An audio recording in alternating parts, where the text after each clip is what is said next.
Então, eu acho que a maneira de furar isso é o seguinte, como é que fizeram os comunistas? Eles atacaram o governo federal logo? Não, eles foram conquistando ponto por ponto.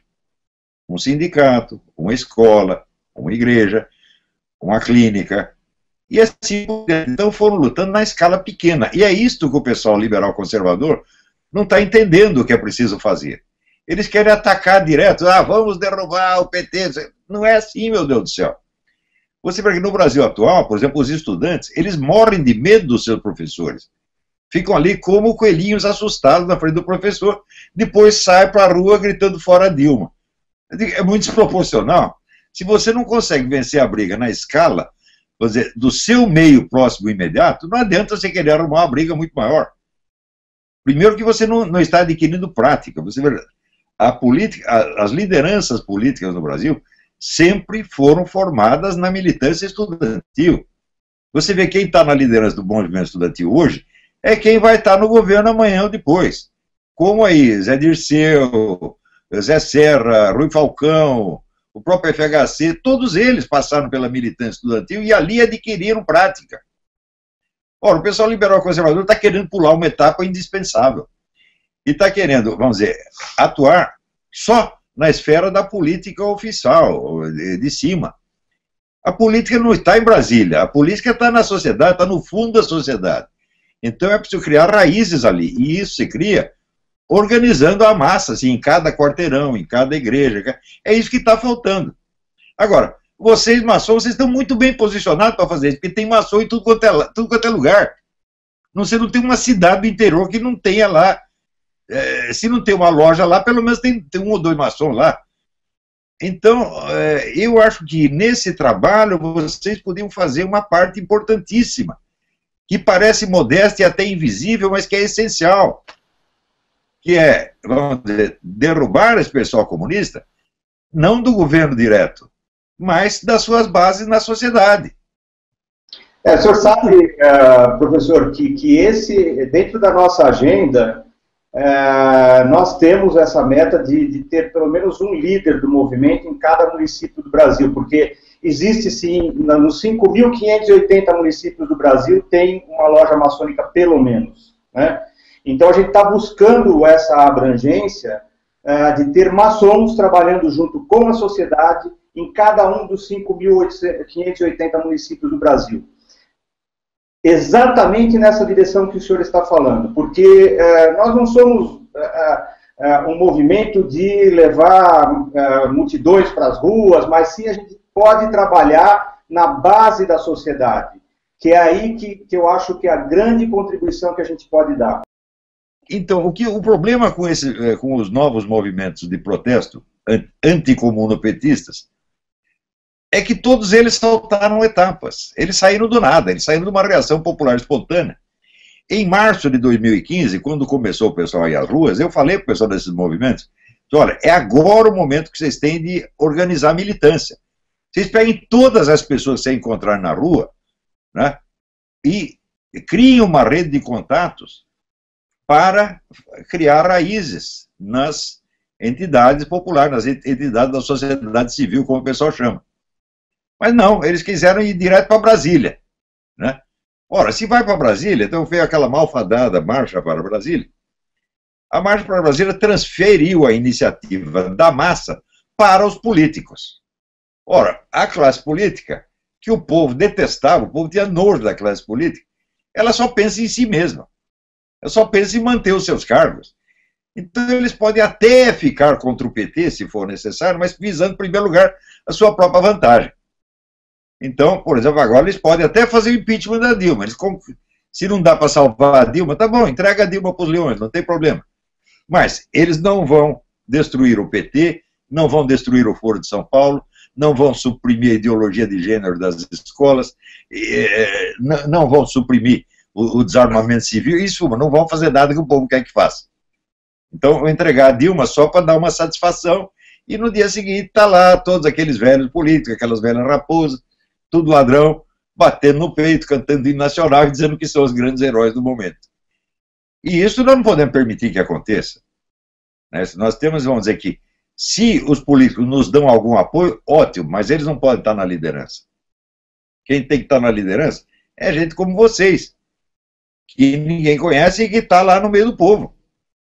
Não é possível nenhuma luta política ideológica se você não tem as informações básicas disponíveis, se você não tem o material de referência. Se você for ver, por exemplo, a bibliografia universitária brasileira, durante 20 anos, o autor mais citado foi Antônio Gramsci. E havia milhares de livros, né, de comunistas gramscianos circulando, e estão aí até hoje. Contra isso, quando eu comecei a minha atividade, né, a partir do livro de 93, eu dizia que havia um déficit de 10 mil livros, pelo menos. Você não tinha informações, nada, nada, nada, nada. Só se ouvia a voz desse pessoal comunista e mais nada. Então, em primeiro lugar, são os livros. Coisa básica, colocar a informação à disposição. Porque se você diz uma coisa, a pessoa pergunta, qual é a fonte? Você não tem fonte. Ou você vai citar um livro em alemão, não adianta nada, né? Então, essas coisas têm que estar à disposição das pessoas e você gradativamente ir substituindo a bibliografia universitária. Isso é uma coisa importantíssima. Você vê, logo que eu comecei, a coisa começou também a dar frutos. As pessoas começaram a fazer teses universitárias baseadas naquilo que eu estava indicando e nas fontes que eu indicava, né? Então, isso é um começo. Um segundo tópico é a ação direta nas pequenas entidades. Tentar conquistar igrejas, tentar conquistar centros acadêmicos, tentar conquistar liderança de sindicatos, né? E, sobretudo, a penetração na mídia através do processo que o próprio Gramsci chamava ocupação de espaços. O que é ocupação de espaço? Você arruma um emprego lá dentro, lá que você trata de colocar um amigo, mais outro amigo, mais outro amigo, e boicotar os inimigos. Isso aí é preciso fazer, absolutamente. Você vê que nós não temos um órgão de mídia a nosso favor.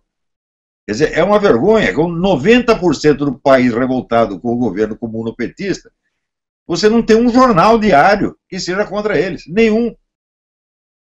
Você vê aqui, no tempo dos militares, no começo, os órgãos de mídia apoiavam o governo militar. Os comunistas foram virando o negócio, que no fim não tinha um jornal que apoiasse o governo.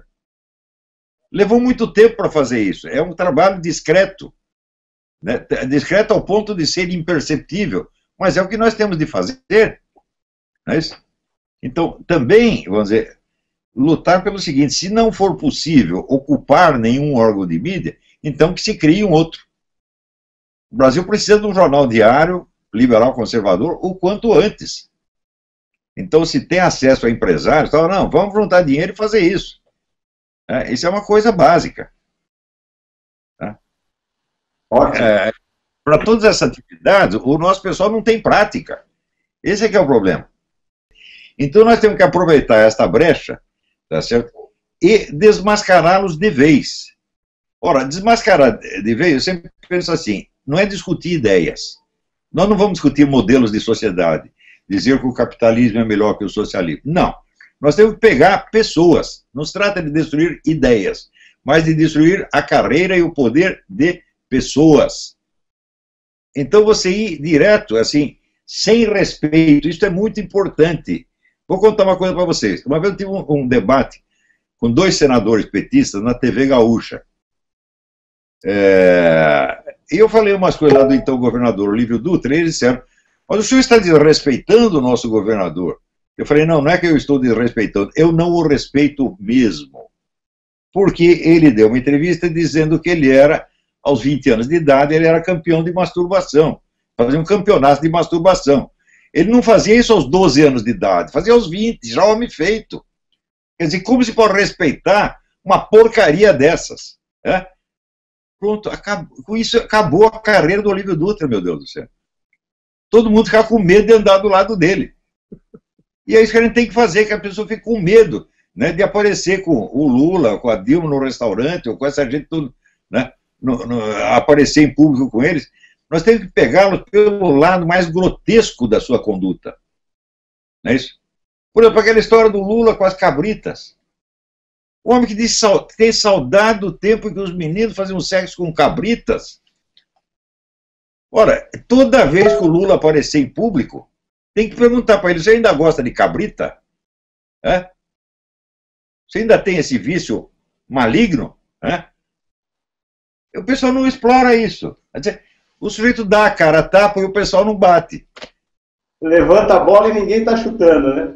Pois é, levanta a bola e ninguém está chutando. Tem que pegar a pessoa por essa coisa e mostrar que são pessoas pequenas. Outra coisa, mostrar que são covardes. Você intimidar o sujeito em público, não com ameaças, evidentemente, tá certo? Mas com a revelação de fatos que o desmoralizam, tá certo? Mandando calar a boca, rebaixando. Você quebra a espinha dorsal do sujeito. O senhor deve conhecer o Igor Gili aí, que está em Washington, que ele xingou a Dilma lá no hotel. Não sei se o senhor viu esse... Inclusive, ele é nosso sobrinho, ele participa da Ordem de Molay, mas o que ele fez foi esse desrespeito total e acharam um absurdo. Como que ele podia fazer aquilo com a presidente da República, né? Acharam que ele está errado, por quê? Porque foi um só. Quando tem 1000 pessoas fazendo, ninguém acha ruim. Então tem que fazer isso mais, como o rapaz fez lá na CNBB. Né? Entrou lá, pegou aquele bando de bicho comunista, falou, vocês não são bicho coisa nenhuma, vocês são os excomungados. Tá certo esse rapaz. É esse tipo de coisa que os derruba, não é discussão de ideias e nem de propostas. Porque de proposta, esse pessoal apresenta uma proposta e depois faz outra. Essa conversa de proposta, de ideologia, de ideais, não é sério. Então vamos atacar onde está o verdadeiro, o ponto nevrálgico da coisa, que é o quê? A pessoa deles, a sua personalidade. São personalidades mesquinhas, vis, baixas, covardes. Não vale nada, absolutamente nada. Né? Eu aposto assim que se você pegar um sujeito como Lula sozinho, você o faz fazer cocô nas calças. Esse homem não é de nada, absolutamente nada. Todos eles são assim, olha, tem pessoas corajosas no meio comunista. Eu acho até, por exemplo, o Zé Dirceu e o Rui Falcão são pessoas que tiveram treinamento de serviço secreto cubano. Então são homens de aço, mas é 2 ou 3. A maioria não é de nada, inclusive o próprio Lula. Né? Agora, a Dilma, eu vou contar uma coisa, a Dilma entrava aqui na Embaixada Brasileira gritando, e ficava todo mundo com medo. Ela fez o homem da Petrobras chorar. Eu digo, homem chorar diante dessa mulherzinha? Por que não responde logo com palavrão? Cala a boca, mulher, vai amolar o boi. Sabe? Ninguém faz isso, e isso é essencial. Muito mais do que, vamos dizer, o debate propriamente político. O confronto da personalidade, tá entendendo? É assim que se derruba. Você veja, se você pega a carreira dos grandes homens da política, todos eles sabiam disso. Se você pode desmoralizar um sujeito, para que discutir as ideias dele? Ideias, se você estiver conversando com uma pessoa respeitável. É? Agora, com esses vagabundos, discutir ideias é honrá-los demais. Tem que pegar pelo lado pessoal. O senhor viu o comentário que o Emir Sader fez no Twitter, falando do Sérgio Moro, ameaçando o Sérgio Moro?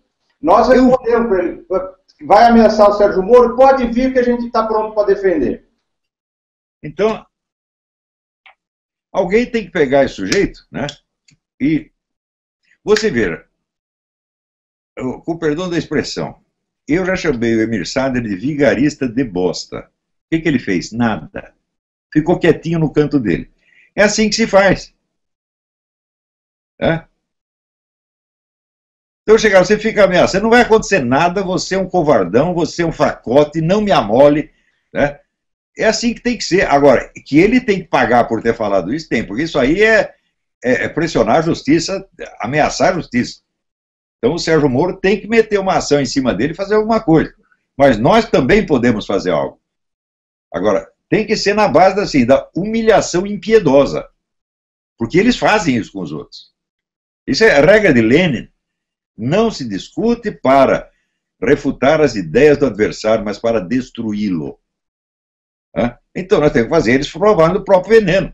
Eu não vim aqui discutir as suas ideias porque não tem nenhuma. Eu vim discutir você porque você é um escândalo público, você é uma vergonha para a nação, você tem que sumir.